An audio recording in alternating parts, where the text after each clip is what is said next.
Hello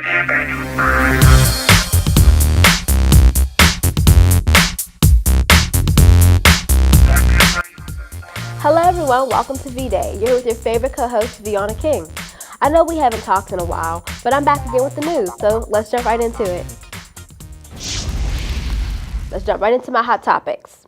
Okay, starting first, DaBaby and DaniLeigh's brother get into a violent altercation at the Los Angeles bowling alley. If you don't remember last year, DaniLeigh was charged with 2 counts of simple assault following an alleged incident with DaBaby. At the time, the rapper said he wanted her peacefully removed from his home, as she had been living with him with their child. In response to this, DaniLeigh's brother took an issue with the situation and also accused DaBaby of assaulting his sister. He challenged DaBaby to a one-on-one fade the next day. They encountered one another. DaBaby has yet to react to the fight.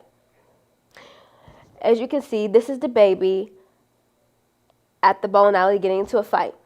DaBaby is the one in the hoodie with the white slashes and purple stuff around. And as you can also see, this was not a one-on-one fight. All I'm going to say is, if he said catch the fair one, let's catch the fair one. Moving forward to Nipsey Hussle.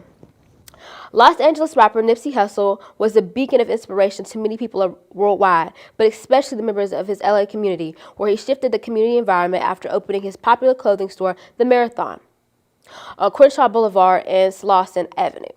While the original store was closed for business after the Grinding All My Life rapper was shot and killed in front of his own store, the artist's family chose to keep it open as a visiting site, with the intention of seeing through the late rapper's grand plans for a second location. According to the Hussles, his brother Samuel, the family purchased some commercial property in the Melrose Arts District of LA, which is where they plan to open the Marathon's second location. When discussing his passion behind seeing his younger brother's dreams fully realized, he said, in quote, "This second location is a dream that Nipsey always had, and it's important that he and his kids are to see his plans fulfilled." There is currently no official date set for the launch of the second Marathon clothing store location. Moving to my next topic, Mary J. Blige. Now, as you know, her, Dr. Dre, Eminem, and a few others are going to be a part, Snoop Dogg, they're going to be a part of the Super Bowl this year, and that is supposed to take place on February 13th. But there's rumors that they're not getting paid for this. Despite the halftime show being a staple part of the Super Bowl experience, artists who perform during the annual playoff championship game are not financially compensated by the NFL. During a recent interview, Mary J. Blige addressed not being paid for the upcoming halftime performance, and she is fine with it. She said, "Listen, you're going to get paid for the rest of your life off this. People are going to be knocking at my door." If you don't previously remember, Mary J. Blige previously dished out her highly anticipated Super Bowl performance last month and shared that out of her large catalog of music, she plans to pick just one song to perform and is leaving towards Family Affair, which is also a very hit song everybody likes. Moving forward, Gayle King. Gayle King tested positive for COVID. She says when she found out, she collapsed onto the floor and had to be picked up. That's insane. It looks like the COVID has made its way to another morning talk show host, obviously Gayle King. She's very famous. CBS Morning, Gayle King co-hosted her show from a studio van on February 10th after she had failed and tested positive for COVID-19. Despite the positive diagnosis, King was determined to still make an appearance on air, even if that meant being in an immobile van. During the broadcast, the 67-year-old journalist explains that she is shocked by the positive test because she has been very careful throughout the pandemic. King said, "I've been so freaking careful, I just couldn't believe it. I had a positive C-Pronda negative contagion.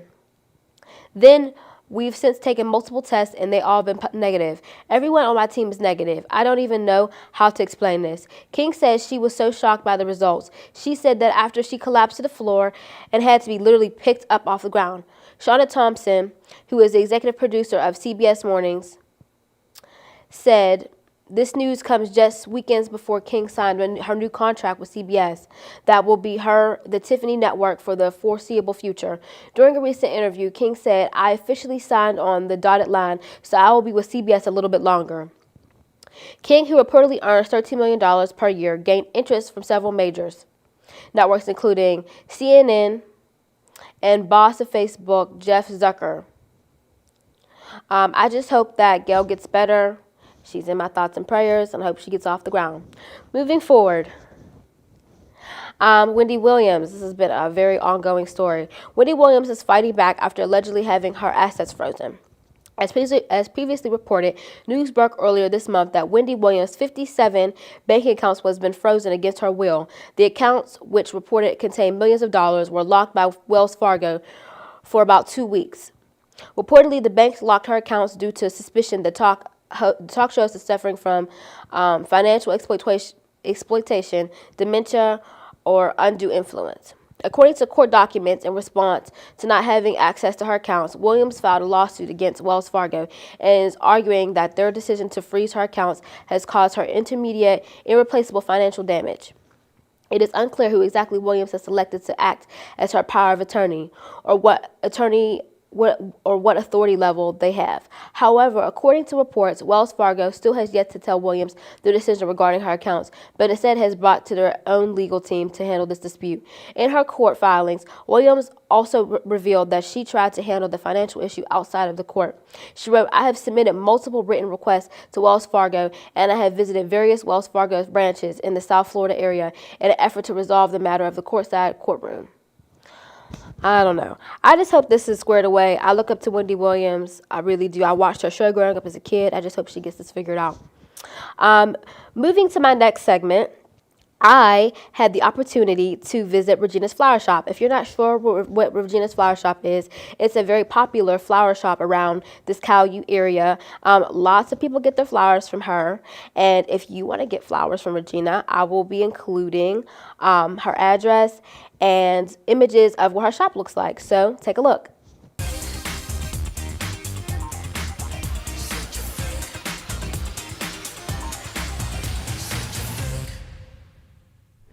Hi everybody, you're here with Viana King for VDAY, and we're here with Rose Livingston from Regina's Flower Shop.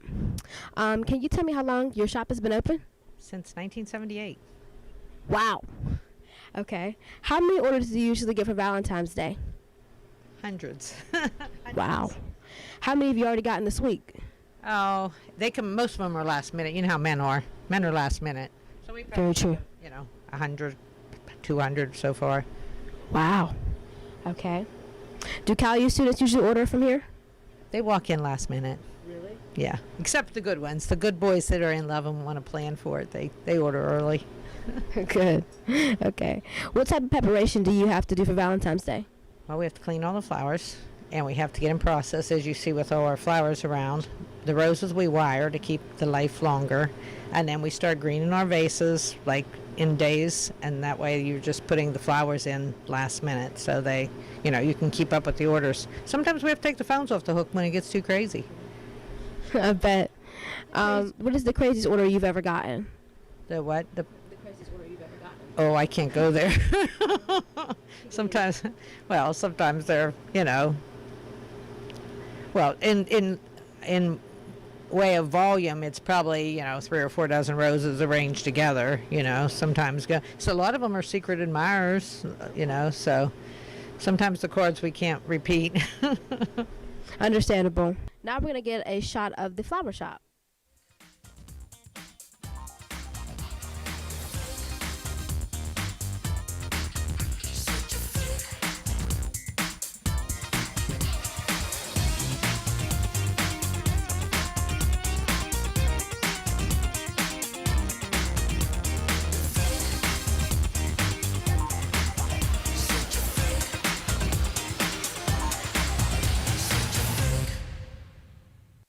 The news is portraying that there's a shortage of flowers, which is kind of true because of the pandemic. When the pandemic hit, a lot of the growers had to throw away a lot of their flowers, so the farms went under. So that's why and the prices are elevated because of the shortage of flowers.